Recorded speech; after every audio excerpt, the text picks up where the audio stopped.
ये ना तुम्हारे लिए अपॉर्चुनिटी है। ये क्या है अपॉर्चुनिटी? तुम्हें ना इस अगले 7 से 8 दिन के अंदर मेहनत करनी है, मैथ्स को खत्म करना है, इस स्ट्रैटेजी को फॉलो करना है और इजीली 95% स्कोर करना है। कैसे पढ़ना है, क्या पढ़ना है? भैया इतनी सारी प्रॉब्लम्स हैं, टेंशन मतलब मैं तुम्हारे साथ हूँ। तुम्हारा सब सारी है भैया। सबसे बड़ी प्रॉब्लम क्या है? क्वेश्चन सॉल्व ही नहीं होते। कितनी बार होता है हम क्वेश्चन सॉल्व करने की कोशिश करते हैं बट डिमोटिवेशन फील होने लगता है, क्वेश्चन क्योंकि सॉल्व ही नहीं हो पा रहे। अब इसका क्या सोल्यूशन है? अगली चीज, फॉर्मूला याद नहीं होते। कितने ऐसे स्टूडेंट्स हैं जिनको कुछ कुछ चैप्टर के फॉर्मूला याद नहीं हो रहे हैं, जैसे सरफेस एरिया, वॉल्यूम हो गया, स्टैटिस्टिक्स हो गया, इन सब के इतने सारे फॉर्मूले हैं, ऐसा लगता है कि इतने सारे फॉर्मूले कैसे याद करेंगे, क्या कोई ट्रिक है, क्या कोई टिप है? मैं वो ट्रिक टिप दोनों बता दूंगा। अगली चीज, स्लो कैलकुलेशन स्पीड। सच बताना, जब तुम्हारे प्री बोर्ड हुए थे उसके अंदर, तुम्हारे मैथ के अंदर क्वेश्चन पेपर छूटा था ना, कुछ कुछ क्वेश्चन छूट गए थे ना, क्यों? क्योंकि तुम्हारी मैथ की कैलकुलेशन स्लो है। कैसे फास्ट करोगे वो भी बता दूंगा अगले 7 दिन के अंदर। अगली चीज, न्यू क्वेश्चन देखते ब्लैंक हो जाते हो, होता है ना, नया क्वेश्चन देखा नहीं ब्लैंक हो गए। और लास्ट प्रॉब्लम, कौन कौन सी बुक्स को यूज करना है। भैया मेरा दोस्त कह रहा है आर डी शर्मा कह ले, मेरा एक दूसरा दोस्त कह रहा है आर एस अग्रवाल कर ले, मेरा एक तीसरा दोस्त कह रहा है बस पीवाई क्यू कर ले। अरे भैया किसकी मानू किसकी सुनू? मेरे प्रशांत भैया की सुन ले, जितना मैं बताऊंगा काम खत्म हो जाएगा। चलो एक एक करके इन सारी प्रॉब्लम्स को खत्म करते हैं और तेरे मैथ्स को एग्जाम को बहुत बेहतरीन बनाएंगे। बट उससे पहले तुझे अभी कमेंट कर देना है, this exam will be best exam of my life. लिख दो यार, है ना, लिख दो यार। चलो अब स्टार्ट करते हैं। सबसे पहले 7 डे का क्या क्या प्लान होना चाहिए। तो एक बहुत सिंपल सा प्लान है। प्लान क्या है? तुम्हें अगले 7 दिन के अंदर अपने कॉन्सेप्ट को स्ट्रॉन्ग करना है और क्वेश्चन प्रैक्टिस पे एकदम फोकस करना है। सबसे पहले तुम्हें देखनी है मैराथन। तुम्हारे जो शोभित भैया है वो तुम्हारे लिए मैराथन ला रहे हैं, है ना। अगले 7 8 9 दिन तुम्हारे साथ वो लगकर काम करने वाले हैं। तो तुम्हें उनकी मैराथन देख लेनी है, उनके अंदर तुम्हारे सारे चैप्टर्स के कॉन्सेप्ट तो स्ट्रॉन्ग हो ही जाएंगे। अब जब कॉन्सेप्ट स्ट्रॉन्ग हो गए, क्वेश्चन प्रैक्टिस हो गई, उसके बाद तुम आओगे एनसीईआरटी के ऊपर। देखो एनसीईआरटी का एक एक क्वेश्चन सॉल्व कर लेना। क्यों कह रहा हूं मैं? क्योंकि एनसीईआरटी के सारे क्वेश्चंस रिपीट कर सकते हैं। तुम जब बोर्ड का पेपर देखोगे ना, तुम्हें दिखेगा कि 5 6 सवाल तो सेम एनसीईआरटी के उठ के आ गए।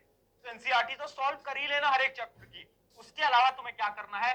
प्रीवियस ईयर क्वेश्चन करने हैं। प्रीवियस ईयर क्वेश्चन बहुत इंपॉर्टेंट होते हैं। वो क्वेश्चन जो कि बार बार रिपीट हुए हैं। भैया हमें कैसे मदद होगी, हमें कैसे पता चलेगा कि प्रीवियस ईयर क्वेश्चन कौन कौन से बार बार रिपीट होते हैं? क्या भैया आप हमें इंपॉर्टेंट क्वेश्चन दोगे? वाइट टू फियर वन प्रशांत भैया हियर। तुझे इंपॉर्टेंट क्वेश्चन नहीं दे पाऊंगा मैं, बट मैं तुझे पता क्या दूंगा? Important type of question. आज तक किसी ने दिए, तुझे ऐसी चीज दे दूंगा जिससे 95% तुझे कोई रोक नहीं पाएगा। क्या है भैया इंपॉर्टेंट क्वेश्चन टाइप? तो मैं आपको एक एक करके थोड़ी सी आपको पीडीएफ दिखाता हूं, उससे आपको बहुत बेहतरीन आइडिया लगने वाला है। देखो ये आपकी क्या, मैथ्स की इंपॉर्टेंट टाइप ऑफ क्वेश्चन वाली पीडीएफ, ये आपको डिस्क्रिप्शन में मिलेगी। इसके अंदर है क्या? जैसे कि आपका पहला चैप्टर है रियल नंबर, तो आप ध्यान से देखोगे तो आपके रियल नंबर के अंदर मैंने वो टाइप ऑफ क्वेश्चन लिख दिए हैं। टारगेट बनाना है कि आप डेली एटलीस्ट 30 सवाल लगा रहे हो। ठीक है, अब बढ़ते हैं अगली चीज के ऊपर। अगली चीज है फॉर्मूला ट्रिक। ये प्रॉब्लम ये है कि फॉर्मूला याद ही नहीं रह पाते। इतनी बार हमने पढ़े हैं ना फॉर्मूला, भूल जाते हैं। भैया एक सिंपल सी चीज है जो कि मैंने तुम्हारे लिए बना दी है, जो कि है फॉर्मूला शीट। सारे चैप्टर के सारे फॉर्मूले शीट के अंदर तुम्हें मिल जाएंगे, वो मैं डिस्क्रिप्शन में दे दूंगा, टेलीग्राम पे दे दूंगा। बट देखो फॉर्मूला याद करने की ना एक सिंपल सी ट्रिक है। क्या है? Question practice trick. Question practice trick क्या है? एक फॉर्मूले के अगर तुम 5 सवाल लगा लेते हो ना, तो इस दिमाग के अंदर वो फॉर्मूला फीड हो जाता है। फिर तुम्हारा दिमाग कभी भी फॉर्मूले को नहीं भूलने वाला। हाँ, तो तुम्हें क्या करना है? एक फॉर्मूला जो कि तुम बार बार भूल रहे हो, उसके 5 से 6 क्वेश्चन सॉल्व कर लो। जब तुम 5 6 क्वेश्चन सॉल्व करोगे, आपका दिमाग उस फॉर्मूले को कभी नहीं भूलने वाला। ट्राई करके देखना। इस प्रकार से आप अपने फॉर्मूले को भी याद कर सकते हो। अगली चीज देखो, क्वेश्चन सॉल्व नहीं होते। कितनी बार हुआ है कि एक क्वेश्चन सॉल्व करने जा रहे हो, नहीं हो पाया। अब क्या हो रहा है? अब डिमोटिवेशन हो रहा है। अब ऐसा लग रहा है भैया क्या ही करेंगे मैथ्स को सॉल्व करके। देख उस समय पर क्या करना है, थोड़ा सा दिमाग में ये सोच कि मेरी गलती क्या थी। एक क्वेश्चन है पॉलिनोमियल का, वो मुझसे क्यों नहीं सॉल्व हो पाया? 3 रीजन हो सकते हैं। पहला रीजन क्या है? या तो तुम्हें फॉर्मूला ही नहीं पता। फॉर्मूला नहीं पता हो ऐसा बहुत कम होगा, मेनली तुम्हें सारे फॉर्मूला पता होते हैं, तो ये रीजन तो बहुत कम आएगा। मेनली रीजन क्या आएगा कि तुम क्वेश्चन को रॉन्ग अप्रोच से सॉल्व कर रहे होगे, है ना। रॉन्ग अप्रोच से सॉल्व कर रहे होगे। उसका सोल्यूशन क्या है? उसका सोल्यूशन ये है ना कि तुम्हारा जो बेस है ना वो वीक है। यानी उस चैप्टर का तुम्हें एक बार लेक्चर देखना चाहिए। यूट्यूब पे जाओ, वन शॉट वीडियो देखो उस लेक्चर की जिसके क्वेश्चन तुम सॉल्व नहीं कर पाए। क्यों नहीं कर पाए? क्योंकि तुम एक रॉन्ग अप्रोच से सॉल्व करने की कोशिश कर रहे थे। और एक और रीजन हो सकता है कि जैसे तुमने क्वेश्चन देखा तुम्हें कुछ भी समझ नहीं आया कि इस क्वेश्चन को सॉल्व कैसे करूंगा, स्टार्ट कैसे करूंगा, खत्म कैसे करूंगा। अगर ये हो रहा है ना, इसका मतलब है कि तुमने बहुत कम न्यू टाइप ऑफ क्वेश्चन की प्रैक्टिस करिए। तो तुम्हें क्या करना है, तुम्हें एक चैप्टर के नए सवालों को लगाना है। बच्चे गलती क्या करते हैं ना, बच्चे एक टाइप के 10 सवाल लगाते हैं, बट तुम्हें क्या करना है, अलग अलग टाइप के सवाल लगाने। मैथ की ना बेटा इतनी प्रैक्टिस कर जाओ कि जब पेपर तुम्हारे हाथ में आए ना, तो तुमने सारे क्वेश्चंस के टाइप एक एक बार सॉल्व कर रखे हो। जब तुम ये कर लोगे ना, मैथ के अंदर तुम्हारा 100/100 में से कोई तुम्हें रोक नहीं पाएगा, ये गारंटी बता रहा हूं मैं तुम्हें। अगली चीज देखो, अगली प्रॉब्लम क्या है, स्लो स्पीड। कितनी बार हुआ है एग्जाम के अंदर तुम्हारी जो स्पीड है वो कम रह गई। अब इसकी ट्रिक क्या है, कैसे हम हमारी स्पीड को इंक्रीज कर सकते हैं। एक गलती को करना बंद कर दो। गलती क्या है, हम क्या करते हैं ना, हर बार जब भी हमें क्वेश्चन को सॉल्व कर रहे होते हैं, इमेजिन करो एक क्वेश्चन आ गया मेरे पास क्वाड्रेटिक इक्वेशन का, उसको मैं सॉल्व कर रहा हूं, तो मैं क्या करूंगा, मैं क्वेश्चन देखूंगा, अपने दिमाग के अंदर सोचूंगा इस क्वेश्चन को मैं ऐसे कर दूंगा, ऐसे कर दूंगा, ऐसे कर दूंगा, ऐसे कर दूंगा, ऐसे कर दूंगा, ठीक है क्वेश्चन सॉल्व हो गया। अरे भाई ऐसे नहीं करना, एक पेन पेपर ले, उसके ऊपर क्वेश्चन को लाइन टू लाइन सॉल्व कर, कैलकुलेशन एंड तक सॉल्व कर। बच्चे क्या करते हैं, इक्वेशन बनाकर छोड़ देते हैं, बोलते हैं अच्छा इसके आगे तो कैलकुलेशन है, वो तो मैं कर ही लूंगा। नहीं कर पाएगा तू, क्यों, क्योंकि वहीं तू गलती कर रहा है, वहीं तू सिली मिस्टेक कर रहा है, वहीं तू अपना टाइम वेस्ट कर रहा है। जितने भी क्वेश्चन हर रोज सॉल्व कर रहे हो, क्या करना है तुम्हें, याद रखना, पूरा एंड तक सॉल्व करो। और यही है अपनी पहली ट्रिक। दूसरी ट्रिक देखो, try time method. Time method क्या है, एक टाइमर लगाकर बैठो यार, है ना। अगर तुम कर सकते हो, जैसे मैंने आपको बोला डेली 30 सवाल लगाओ, 30 सवाल का एक टाइमर लगा लो कि ठीक है मेरे पास 30 सवाल है, मैं 1 घंटे का टाइमर लगा लेता हूं, उस 1 घंटे के अंदर मुझे उस 30 सवालों को करना है।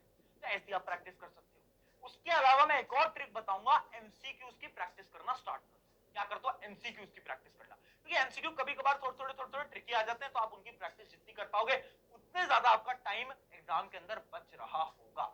अच्छा, अब तुम्हारे मन में डाउट आ रहा होगा, भैया पेपर प्रेजेंटेशन वो सब कब बताओगे। वो मैं तुम्हारे एग्जाम से 2-3 दिन पहले एक वीडियो डालूंगा, लास्ट मिनट स्ट्रेटेजी, उसके अंदर तुम्हें सारी प्रेजेंटेशन टिप वगैरह बता दूंगा। अभी मैं आपको पढ़ने का फ्लो बता रहा हूं। अगली चीज देखो, डीमोटिवेशन। कितनी बार हुआ है ना कि हम पढ़ रहे थे, 2-3 दिन पहले एक वीडियो डालूंगा, लास्ट मिनट स्ट्रेटेजी, उसके अंदर तुम्हें सारी प्रेजेंटेशन टिप वगैरह बता दूंगा। अभी मैं आपको पढ़ने का फ्लो बता रहा हूं। अगली चीज देखो, डीमोटिवेशन। कितनी बार हुआ है ना कि हम पढ़ रहे थे, एक क्वेश्चन नहीं हुआ, 2 नहीं हुआ, 3 नहीं हुआ, 4 नहीं हुआ, 5 नहीं हुआ, फिर उसके बाद लगता है यार अब नहीं पढ़ पाएंगे, बहुत हो गया। होता है ना, डर लगता है ना, डिमोटिवेशन फील होता है ना। इसका क्या सोल्यूशन है, भैया मैथ्स पढ़ता हूं डिमोटिवेट हो जाता हूं। सोल्यूशन पता है क्या है, माइंड को पागल बना। कैसे पागल बना, जब भी तुझे डिमोटिवेशन फील हो रहा है ना, अपने दिमाग को आसान सवाल दे दे, यानी एनसीईआरटी के वो क्वेश्चन जो कि सिंपल है, उन सिंपल क्वेश्चन को उठाओ और सॉल्व करना क्या करो, स्टार्ट करो। जब तुम सिंपल क्वेश्चन को सॉल्व करना स्टार्ट करोगे तो यार दिमाग को लगेगा यार ये तो आसान है।